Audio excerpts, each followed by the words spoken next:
What is up, everyone? JD here. I hope you're all doing well today. Today I'm really excited to bring you my full review of the Kubey KU331. This one has a 3.27-inch D2 steel blade. This one is coated and really well done in my opinion. It has a 4.5-inch G10 handles. Overall length on the KU331 is 7.76 inches. And it weighs in at a claimed 4 ounces, and we're going to go ahead and check that right now. Let's get the scale over here.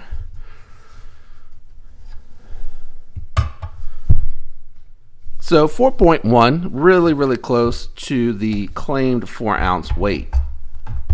Before I go ahead and dive into any of the specs or any of my impressions, I'm going to go ahead and pull out some of the comparison knives that I usually like to run through on the channel, but I am going to change it up a little bit. Instead of throwing out all the specs that I usually do with my typical reviews, what I'm going to do today and probably going forward is I'm actually going to go ahead and just bring out the comparison knives to show you for a frame of reference for the size, since I've already given you the full specs of the KU331.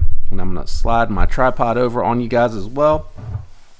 And then I'll bring out the comparable knives, and then I'm going to talk about overall impressions of the knife, my thoughts, the good, the bad, the ugly, and everything in between. So having said all of that, let me go ahead and bring out the first knife.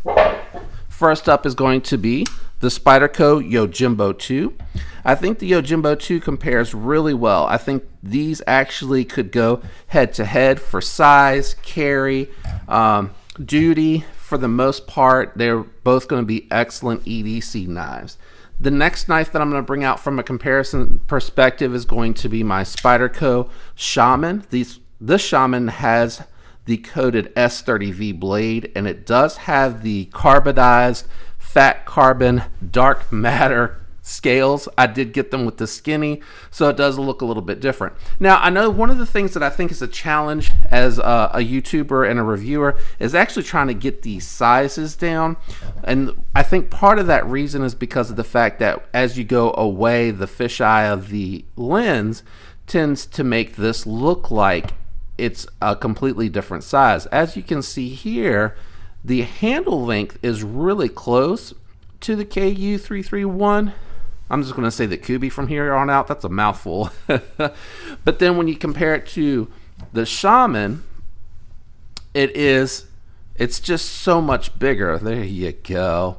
You can just tell the difference here. The Shaman has a longer handle and has an overall longer length, but that hopefully does give you, if you're familiar with these knives, it does give you a really nice frame of reference for the full-size nature of the Kubey here. Oh, and I just hit my tripod. I do that a ton. All right, the next two knives that I'd like to bring out here that are very popular in the EDC community is going to be the Benchmade Bug Out with the Titanium scales. Those blues look really similar in color. I know that one's shiny, one's not. Well, I guess not. The denim's a little bit darker, actually, now that I'm looking at it. As you can see here, really close in carry profile. And then another knife that's going to be really similar as well, it's going to be the Sig K320. This one here, really close in size, just a little bit longer. You can tell at the tips, oops, as I kick the bug out of the way, and at the handle, the Sig is just a touch longer.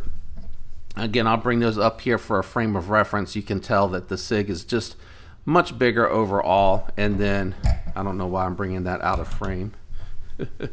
And then I guess that's what happens when you try to mix things up. You can tell that the Bug Out is more so closer in size, even though there's a little bit more thickness going on with the Kubey. So I'm going to bring these back out in a little bit to do the profile comparisons, but I thought for now we'll go ahead and bring out the budget knives. And I am going to switch it up a little bit here, and that's only because my Cogent is indisposed at the time of this video, so I am throwing a little bit of a curveball at everyone here today, and that's going to be the Kubey Royal, or the Kubey 321. This, to date, as of the time of this video, is definitely one of my favorite, if not my favorite, Kubeys. And I bring that up for a reason that I'll get into here in just a little bit. The other one that I wanted to bring out is actually going to be the Kaiser Sheepdog with the thumb hole. I think these compare really well in size. Now, this is a sub 2-inch, Lord have mercy. This is a sub 3-inch knife, 2.99 inches, whereas this is 3.25 inch. So you get a little bit more steel, a little bit more cutting edge, and a little bit of a different shape. This is a more utilitarian shape in my opinion, whereas I feel like the Kubey is more of an EDC style. You do get a lot of flat edge considering that it does have that drop point style to it. And I think these two are a little bit better from a utility perspective. Let me go ahead and run through the profile comparisons with these knives. And then I'm going to bring out the comparable knives so that we can talk a little bit about where I think this knife is targeting, what you might want to take into consideration, or other knives that you may be familiar with that you might want to look at with this particular knife. So as you can see here, if I can get it to focus, very, very close in size. There we go.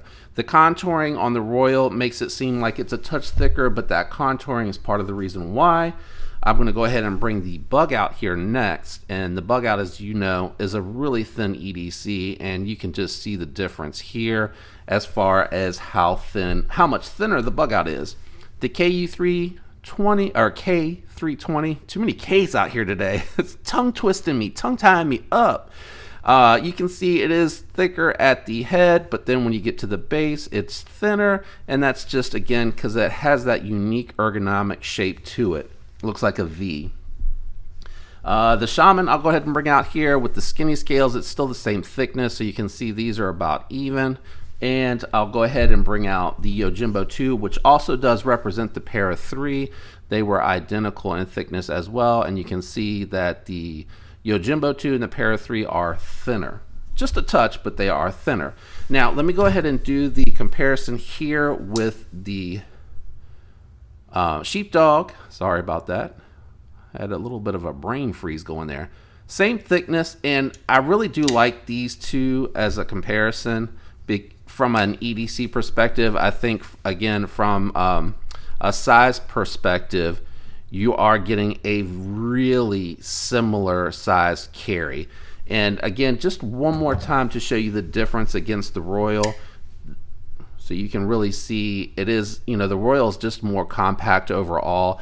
The Royal does a good job of giving you that full 4-finger grip, but it's a very neutral ergonomic, very straight lines. So that's where it does differ a little bit from that. Another knife that I did want to bring out here, actually one more, let me bring the Yojimbo back out again, because I don't know that I picked it up when I did that comparison. You can see here why I think the Yojimbo is something that you would probably Yojimbo 2 and the Para 3, because the Para 3 was a little bit shorter. I want to say it like stopped right here in front because of the way the handle was different, but it only gave you a 3-inch blade, whereas these are giving you over 3 inches. So if you're looking at Para 3 Yojimbo 2 territory, but you're on a budget, that's why I keep referencing that you might want to look at the Kubey KU331. Whew, all these K's and 3's today. I mean, am I giving you guys like a brain tweak or what? All right, one more comparable knife, but it's going to be a little bit different. This is a more premium variant, and that's going to be the Urban EDC Supply F5.5. This one here I think is another really good comparison. A little bit shorter, but I still think it's a good comparison because it does have that chunkier, beefier type of carry that I really do think that this is falling into, and I think this is why it makes it such a great knife. Let me go ahead and get the Sheepdog out of here now that we did some knives that I think are comparable, and let me talk to you a little bit about this. So let me go over the one complaint that I have right out the gate, and that's not necessarily this knife specifically. This is any Kubey that I've had, whether it be the 322, the 321, or this 331. The pocket clip has really good tension, and it has a decent sized catch that does not affect your ergonomics. So it feels really good in hand. It's not a hot spot, and I think that part of that is because of the low profile nature of that pocket clip, and I should show it to you while I'm talking to you. My complaint is that these suckers are so thin, and I'm sorry I'm shaking the table. I'm sitting down to do this one today. But getting back to why you're here, the pocket clip is so thin that when you actually push into the jeans, it catches on that lip, and you have to force it down the rest of the way, which kind of tips the jean out, stretch it, and gets all kind. It's just a little annoying. What I'd like to see is either them go to just a wire clip or something that has just a little bit more space. What I really like is the way that Kaiser did it.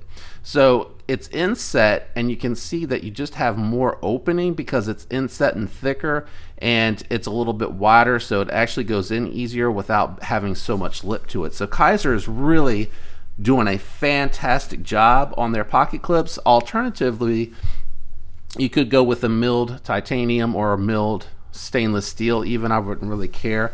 That also would do really well here. And then of course, where is, I have lost the knife that I was going to reference. Oh, the bug out. The bug out has another really nicely done clip here, and you don't even get hung up on the non-inset pocket clip screws because of the fact that it has so much room. And even though it's really quite thick, I think because the bug out's so thin, you don't run into that issue where you're, oh Lord, I bumped the tripod putting that away, sorry, running into that issue. So that's my one complaint. Let me get into the things that are really good. So first and foremost, the texturing on the scales is done really well. It is not pants shredding, it's just enough dimpling on the scales to where it's really nice in hand, really confident, inspiring ergonomics because it doesn't feel like it's going to slip if your hand gets wet or anything like that. I also really like the color on this particular one. Kubey does a really nice job with their coloring. Even the black looks nice because it's like that nice deep flat black. It's not trying to be shiny or plastic looking. This is my first Kubey with any coated hardware, and it looks like it's pretty well done. Granted, I've only been carrying this for a few weeks to do the review. It doesn't take me long, spending a lot of time with a knife. I can kind of tell you, after about a week of carrying it solid, I can probably tell you my thoughts on it. I like the fact that the pocket clip is also reversible, so it is left-hand friendly. I like the fact that the lanyard hole isn't in the way of the pocket clip. It doesn't hamper the deep carry, and it would give you enough space for that to pop out of the pocket if you're truly using that to start to take it out of the pocket. The other thing that I really like on here, just like the Royal and just like the 322 that I reviewed not too long ago, it has a nice chamfering on the thumb hole slash finger hole. So I love thumb holes. I am starting to prefer them over the thumb studs. I really like them because, especially when they have a little bit of an option to them. Now, Spyderco has done a really good job because they tend to place this in the perfect spot for your hand and where you're at on the knife. And the round hole works really well because if you have big hands, small hands, it doesn't seem to matter. It does not affect the ability to deploy. What I do like about this is if you do have smaller, longer hands, because they are doing a little bit different of a blade shape, you can kind of move around on the knife and change up where you're, hitting it to deploy it, which is really, really nice. That was a really lazy deployment. I just like that a lot. I mean, I think it works really well. You can move around. It gives you different options. You got smaller hands. You can go out here so you're not getting locked in there, and it's kind of counteracting the intent to deploy. They did a really nice job with the jimping on this as well. I love when the jimping goes around the edge. It doesn't have to go all the way. They can just add one or two at the top like they did here, so that if you're a little high by accident, you're still going to get enough grip, especially with that small jimping, to where you're going to be able to deploy it. That hit my finger a little bit because I'm up so high on the knife. It's not natural feeling to me to be that high. And I also like the fact, I had spent a little bit of time with this. If you saw the unboxing, you probably saw where I was like, oh, I don't know if I'm in the right spot. it feels a little awkward. I've realized that really what you need to do with this one is you just got to come more straight up and down into the palm to get it to come out for that forward finger roll. And I'm trying to do it slow so you can kind of see where it's not deploying fast, but you can really get it, and you don't have to roll over to finish it. You're able to just consistently get it out there. You just got to make sure your thumb is not in the way when you go to deploy that. And it's really snappy, like it wants to fire out of there, and that's because it has a nice detent. Let me see if I can get that sound for you with this heater going in the background.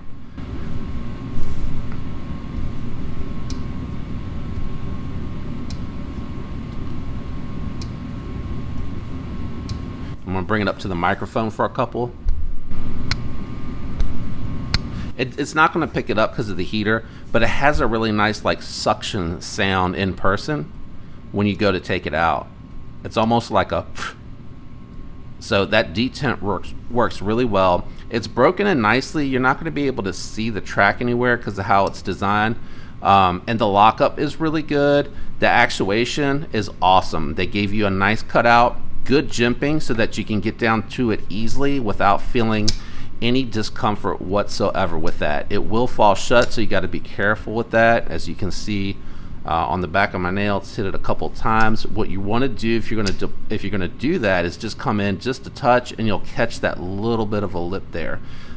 Let's see, the lock pin, it's a nice thick lock pin, and it's kind of up front in the middle, so that really is catching. Where is it? I can't really get it to show. It's got a little bit of a groove, and unfortunately my lighting is counter set to my camera, so you can't really see it, but it has excellent lockup. No side to side action, no lock rock whatsoever. I even like the way the lines mate up or match up really well on this one. Let's talk about the blade a little bit. Really thin behind the edge, nice and slicey for such a big hard used knife, and it stays really thin all the way throughout this flat grind.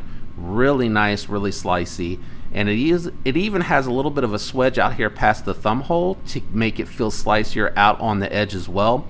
The D2 came really sharp. Earlier I was doing something, and I accidentally just kind of like, not hard, but I bumped it with just enough force just to get like a little tiny little nick there on my finger. So they come razor sharp from the factory. Kubey has been doing a fantastic job with that. Now, having said that, I know D2 keeps the price of the steel down.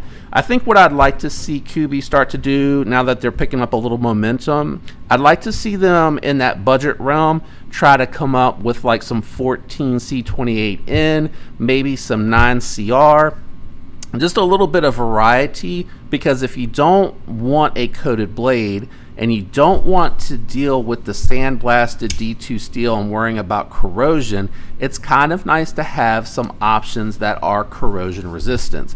Now, that's in the future. Right now I think they're doing a good job with materials, price. They're giving you ceramic bearings in the pivot. This is just a really fantastic knife. Again, from a fidgetability perspective, you get a ton of different means of deployment.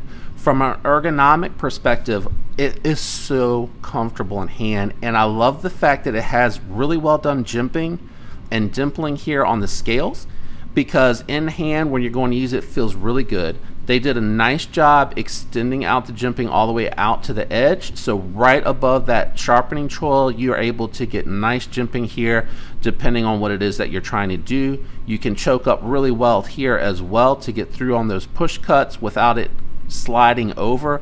It has a nice long flat area for you so that you're not going to slide out as easily through those push cuts. Now, it is a little bit awkward to get up on the tip, but this belly is so sharp and so nice that if you're like opening a package, you don't have to get up on the tip to do that. The tip is going to be able to, it's going to enable you, to get more detailed work in, but from opening a package and this being so slicey, you can use the belly for that, and I have. This is actually my favorite Kubey right now. Out of all the ones that they've released, this is my favorite. And here's what's crazy. The Royal is actually more expensive than this. Right now, as of the making of this video, you can go out to Amazon and pick this one up for $40, which I think is fantastic value. I think this is probably going to be one of my favorite Kubeys for a long time from their budget line. Now, I haven't tried any of their premiums yet. Is that coming off? Sorry, like a squirrel seeing a nut, man.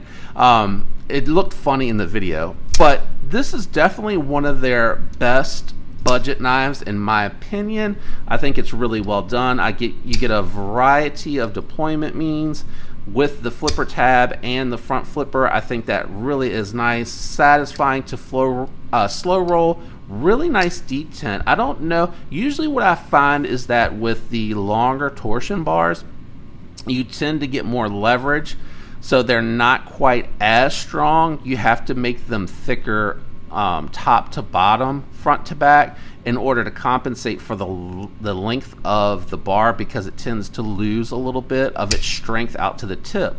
Because if you think about, you know, trying to move something, if you think about like wrenches and stuff, the closer you are, the harder it is. But that's why they give you those long bars, the breaker bars, to kind of give you that leverage. It's the same principle with the liner locks. So they gotta make them thicker side to side. So they did a really good job tuning this one, in my opinion.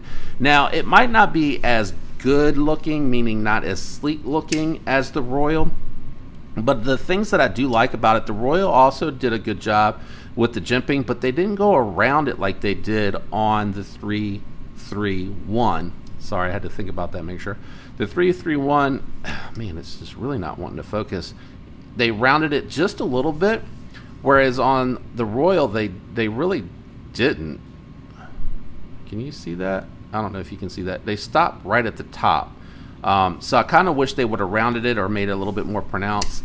You also get a little bit more tab, which of course again, that's where I was saying from a sleek and design perspective, it might not look as nice, but they did a pretty good job, I think, with the lines on this one. But again, if you're buying a $40 D2 folder, you're probably not really worried about the looks. You're probably getting this as a user knife, and that's where this is going to excel. Because depending on what you're using it for, it's going to flex and it's going to open the packages like the Royal. It's going to get into the boxes like the Royal. But this one's going to be able to break that cardboard down and feel more comfortable and give you more confidence, because it is giving you more surface and it's giving you more grip to do those push cuts. So that's why I like this one a lot. And again, at 4.1 ounces, this is super lightweight in pocket. Basketball shorts carry? Nah, probably not. You need a bug out for that.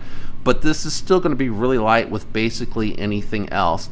So if it holds up, if the finishes work well, if the ceramic bearings continue to have the action like this, and it continues to remain centered, you know, after 2 weeks of fidgeting with it, you know, a lot, it has remained centered. I've not had to do anything with this knife. I've pulled it out the box and she was ready to go. So I can highly recommend this knife. Matter of fact, like I said, this so far is my favorite budget Kubey to date. That's over the Royal, that's over the 322. This is definitely my favorite. I think this is the right size for the EDC. I think it can flex and do some heavy duty work. Very thin and slicey. It's going to perform really well. It's going to maintain a good edge. D2 is a little bit harder to sharpen. It's not as strong as some of the other steels as far as toughness. But from an EDC perspective, this thing is going to do just fine. And again, highly, highly recommend it. If you enjoyed this video and I hope that it helped you, please do me a favor and leave a like. I really appreciate the support. If you're enjoying the content, think about subscribing and turning on those notifications so you get alert for future videos. I do unboxings, I do these types of reviews, and I do some mods and maintenance videos as well to try to help everyone out and get informed, and maybe be a little bit have a little bit of confidence with doing some of the mods. I hope all of you have a fantastic week. Until next time, peace.